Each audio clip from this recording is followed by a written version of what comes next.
नमस्कार मित्रांनो. आपल्या अनेक मित्रांनी आपल्याला सांगितलं होतं की पुढचे जे काही विषय घेणार आहेत त्या विषयांमध्ये MRTU चा जो कायदा आहे म्हणजे Maharashtra recognition trade unions and prevention of unfair labour practice 1971 कामगार संघटनेच्या मान्यतेचा व अनुचित कामगार प्रथांना प्रतिबंध करण्याचा जो कायदा आहे 1971चा हा कायदा घ्या. तर आज त्याप्रमाणे मित्रो आज आपण MRTU चा कायदा घेतोय. आता आपण याच्या पुढे MRTU बोलत जाऊ. MRTUच्या बाबतीमध्ये बोलायचं झालं तर अनेक वेळा आपण संघटनेमध्ये ज्यावेळी आपण नोंदणी करत असतो एखाद्या संघटनेची नोंदणी केल्यानंतर आपण लगेचच सांगत असतो थोड्या दिवसानंतर 6 महिन्यानंतर की आपली संघटना आता नोंदणी झाली, आता त्याला मान्यता करून घ्या. मान्यतेसाठी नोंदणी आवश्यक असते.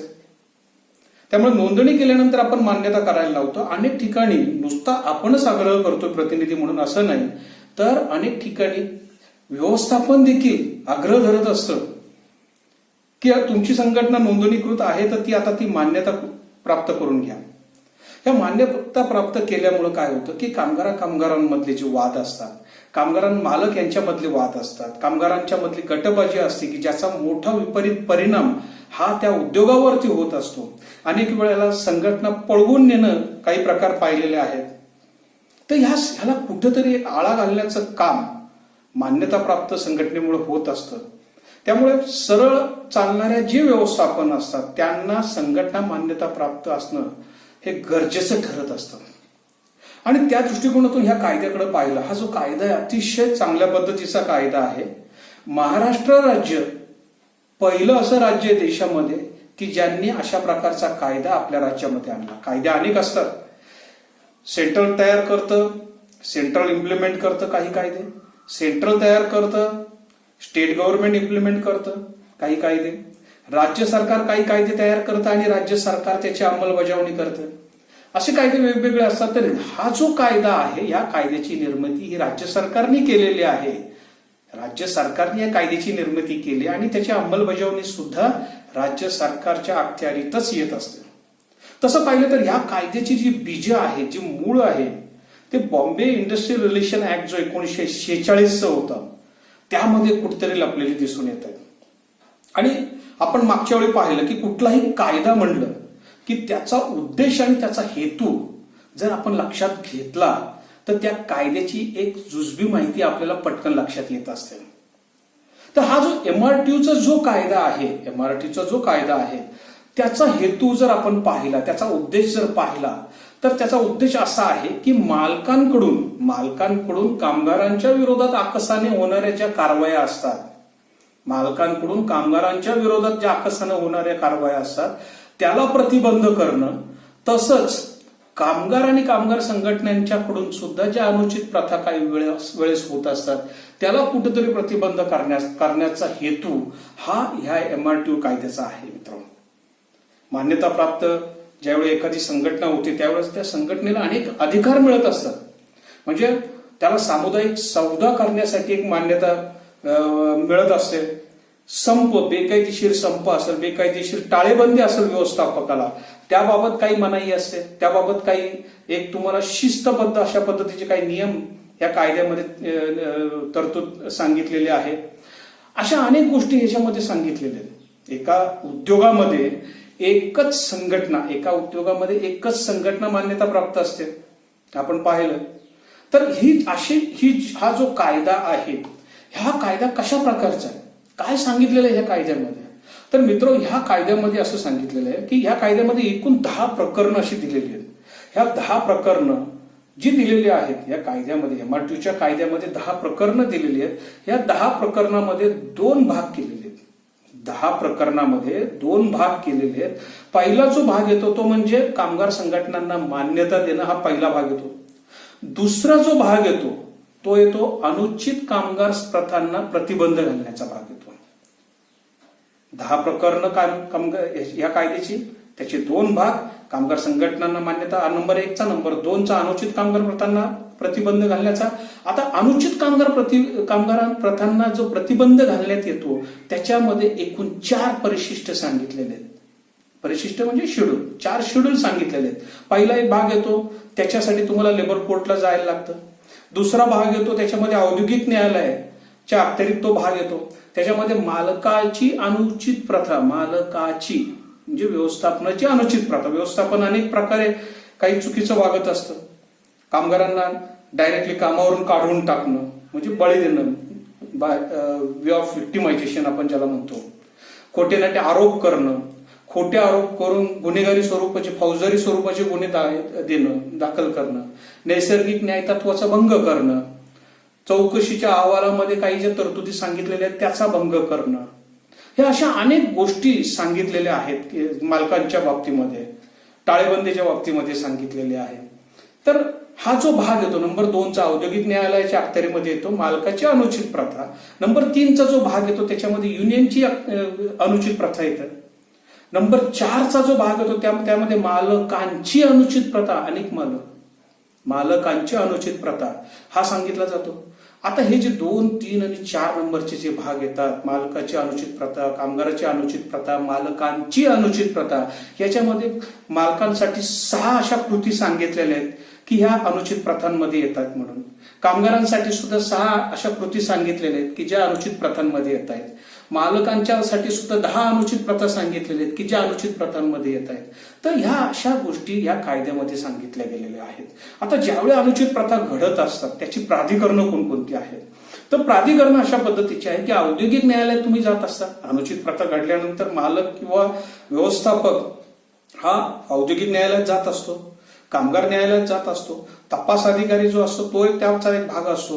तर औद्योगिक न्यायालय हा जो भाग असतो त्याच्याकडं म्हणजे त्यांच्या अखत्यारीत मान्यता देणं असतं, मान्यता काढून टाकणं हा जो भाग आहे तो एक भाग त्याच्यामध्ये येत असतो. एखादा अर्ज ज्यावेळी तुम्ही औद्योगिक न्यायालयात करत असता त्यावेळेला त्याचा निर्णय घेणं हा औद्योगिक न्यायालयाचा एक भाग येऊ शकत असतो. तर औद्योगिक न्यायालय हा हे पहिलं प्राधिकरणामधला हा जो पहिला जो भाग येतो तो म्हणजे औद्योगिक न्यायालय. दुसरा जो भाग येतो तो बोललो तो म्हणजे कामगार न्यायालय, की ज्याच्यामध्ये तुम्ही जी तक्रार गेली की तक्रारीवरती निर्णय देणं. त्यानंतर संप आणि टाळेबंदी, मग ती कायदेशीर आहे का बेकायदेशीर आहे हे पाहण्याचं काम हे तुमचं कामगार न्यायालय करत असतं.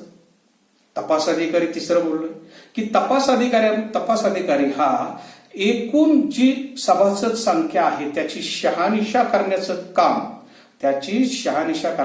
काम तपास अधिकारी करत असतो.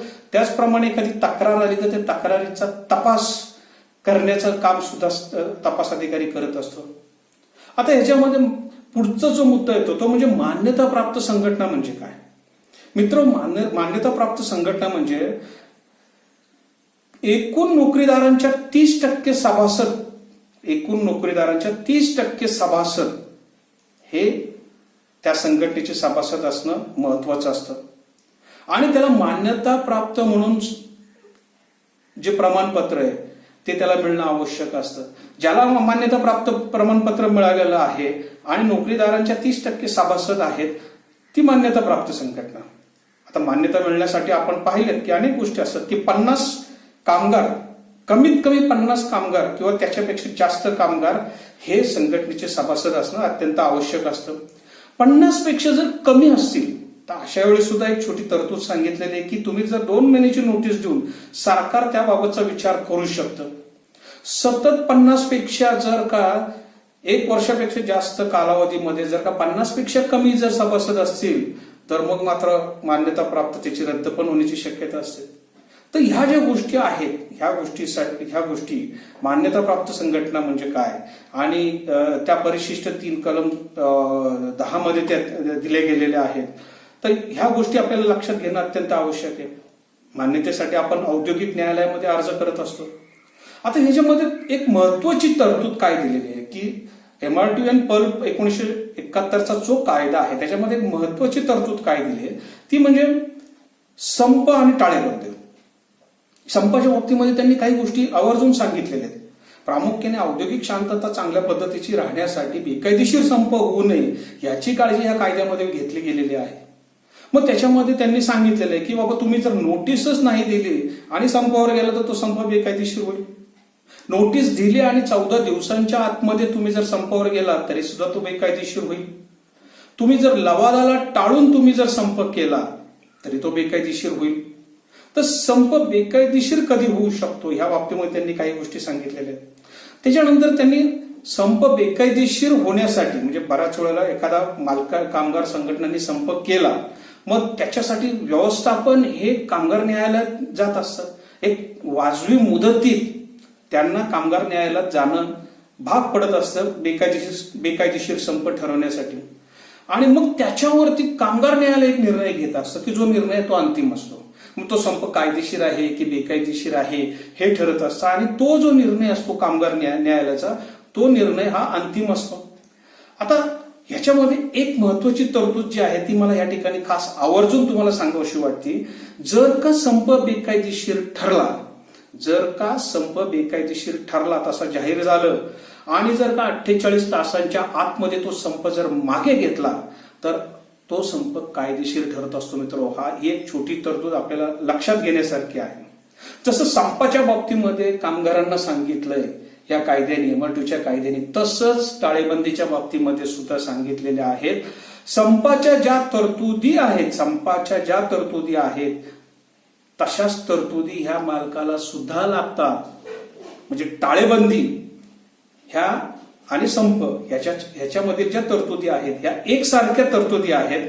तुम्हाला ह्याच्यामध्ये म्हणजे टाळेबंदीच्या बाबतीमध्ये सुद्धा कामगार न्यायालयाच्या निकालाविरुद्ध तुम्हाला राज्य सरकारच्या औद्योगिक न्यायालयात तुम्हाला जाता येतं, त्याच्याबद्दल दाद मागता येते. आणि राज्य सरकारच्या औद्योगिक न्यायालयाला त्या निर्णयामध्ये बदल करणं याचा अधिकार असतो, त्याच्यामध्ये तो निर्णय रद्द करणं याचा अधिकार असतो, किंवा त्याच्यामध्ये आणखीन भर सुद्धा ते घालवू शकतात त्या निर्णयामध्ये. तर हे अधिकार औद्योगिक न्यायालयामध्ये असतात. आता ह्या गोष्टी पाहिल्यानंतर आपण पुढचा मुद्दा MRTOच्या कायद्यामधला पाहतोय, तो म्हणजे मान्यता रद्द होणं. कधी मान्यता रद्द होती? मान्यता आपण नोंदणी केल्यानंतर आपण मान्यता घेत असतो. लक्षात घ्या, मान्यता कधी रद्द होती? तर पहिला मुद्दा येतो की नोंदणी जर आवश्यक असेल मान्यतेसाठी आणि ती नोंदणी जर रद्द झाली, वेगवेगळ्या कारणाने नोंदणी ही रद्द होऊ शकते कामगार संघटनेची, ती नोंदणीच रद्द झाली तर मान्यता आपोआप रद्द होऊ शकते. दुसरा जो भाग येतो, तुम्ही चुकीची आणि खोटी माहिती देऊन किंवा फसवून मान्यता घेतली असेल औद्योगिक न्यायालयाकडून तर तुमची मान्यता रद्द होऊ शकते. मान्यता रद्द कधी होते ते पाहतोय आपण. तिसरा जो माहिती असेल, किमान संख्येपेक्षा कमी संख्या झाली, आपण मागाशी बोललो किमान संख्यापेक्षा 50 किंवा त्यापेक्षा कमी संख्या मागच्या संपूर्ण वर्षामध्ये जर झालेली असेल तर अशा वेळेला सुद्धा तुमची जी मान्यता आहे ती मान्यता रद्द होऊ शकते. आणखीन एक महत्वाचा मुद्दा आहे की जो आवर्जून तुम्हाला सांगावासा वाटतो या ठिकाणी. बऱ्याच वेळेला असं होतं की कामगार संघटना आपल्या सभासदांच्या हितापेक्षा उद्योग आणि व्यवस्थापनाचं हित जपण्यातच जास्त मग्न असतात. आणि मग अशा वेळेला जर का नोकरीदारांच्या हिताला जर धक्का लावायचा प्रयत्न केला, धक्का लावला तर अशा वेळेला सुद्धा तुमची मान्यता ही रद्द होऊ शकते.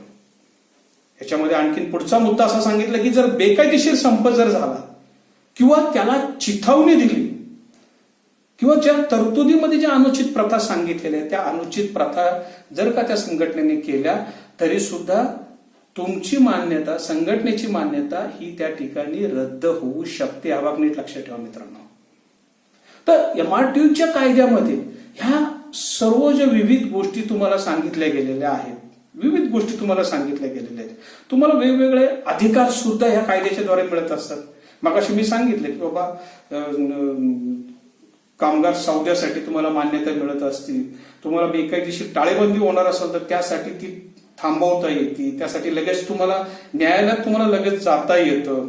त्यानंतर जे मालकांच्या अनुचित प्रथा आहे त्याच्यावरती लगेच प्रतिबंध घालता येतो. हा या कायद्याचा उद्देश आहे, तो तुमचा अधिकार आहे. त्याचबरोबर आपल्याला कारखान्यामध्ये जर आपल्याला वर्गणी गोळा करायची असेल सभासदांची, ती वर्गणी गोळा करायचा अधिकार तुम्हाला मिळतोय.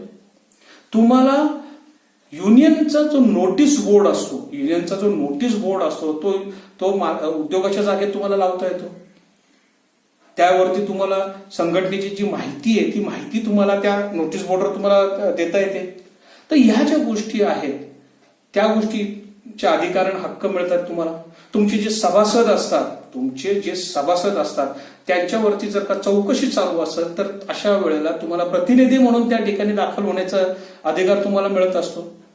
आणि ज्यावेळी तुम्ही तुमची संघटना मान्यता प्राप्त असते त्यावेळी फक्त संघटनेचे सभासदच नाही, फक्त नोकरीदारच, फक्त तुमचे सभासदच नाही तर एकूण नोकरीदारांचे प्रश्न तुम्ही त्या ठिकाणी घेऊ शकता. तो अधिकार तुम्हाला देत असतो, मिळत असतो. तशा प्रकारच्या काही तरतुदी ह्या MRTU आणि पल्प ऍक्ट जो आहे त्यामध्ये केल्या गेलेल्या आहेत. तर एकूण सर्व गोष्टी पाहता हा जो कायदा आहे हा कायदा कामगार संघटनांच्या फायद्याचा आहे, व्यवस्थापनाच्या देखील फायद्याचा आहे. ज्या कामगार संघटना सरळ पद्धतीने चाललेल्या आहेत त्यांनी ही मान्यता जरूर घेतली पाहिजे. आतला जो नोंदणीचा जो क्रमांक असतो, संघटनेच्या नोंदणीचा क्रमांक असतो म्हणजे नंबर असतो, म्हणजे मी जर समजा माझ्या कारखान्यात काम करत असेल आणि माझ्या कारखान्यासाठी मी जर नोंदणी केलेली असेल माझ्या संघटनेची तर त्या संघटनेला तुम्ही मान्यता घ्या मित्रो. तिथं बऱ्याच वेळेला गफलत होती आणि कामगार फसण्याची सुद्धा शक्यता दाट असते. तर आपल्या स्वतःच्या कामगार संघटनेला मान्यता प्राप्त संघटना म्हणून औद्योगिक न्यायालयात अर्ज करत चाला. त्याचा एक फायदा मोठ्या प्रमाणात तुम्हाला होईल. तर असे अनेक फायदे या MRTU अँड पल्पचा जो कायदा आहे की जो महाराष्ट्र राज्याने देशामध्ये पहिला आणला, अतिशय महत्वाचा अशा पद्धतीचा हा कायदा आहे की जेणेकरून संघटनांना विविध अधिकार याच्यामधून प्राप्त होत असतात. तात्काळ दाद मागण्याचा अधिकार, औद्योगिक न्यायालयात जाण्याचा अधिकार, असे विविध अनेक छोटे अधिकार, छोट्या गोष्टी ज्या आहेत त्या सुद्धा खूप काही मिळत असतात. त्यामुळं हा कायदा एक लाभाचा कायदा, फायद्याचा कायदा संपूर्ण उद्योग जगताला सरकारनं दिलेला आहे असं म्हटलं तरी चुकीचं ठरणार नाहीये. त्याचा फायदा व्यवस्थापनाला मोठ्या प्रमाणात होतोय, कामगार संघटनांना होतोय, कामगारांना होतोय. त्यामुळे आज जी आपण या ठिकाणी जी छोटीशी माहिती आपण कामगार संघटनांच्या बाबतीमध्ये मान्यता घेण्याचा जो कायदा आहे त्याच्या बाबतीमध्ये ढोबळ माहिती, सर्वसाधारण माहिती जी घेतलेली आहे, मला खात्री आहे की निश्चितपणे आपल्याला त्याचा फायदा होईल. काळजी घ्या मित्र, याच ठिकाणी थांबतोय. काळजी घ्या स्वतःची, कुटुंबाची आणि संपूर्ण समाजाची. भेटूया पुढील आपल्या एका नवीन विषय घेऊन नव्या भागामध्ये. जय हिंद, जय महाराष्ट्र. धन्यवाद.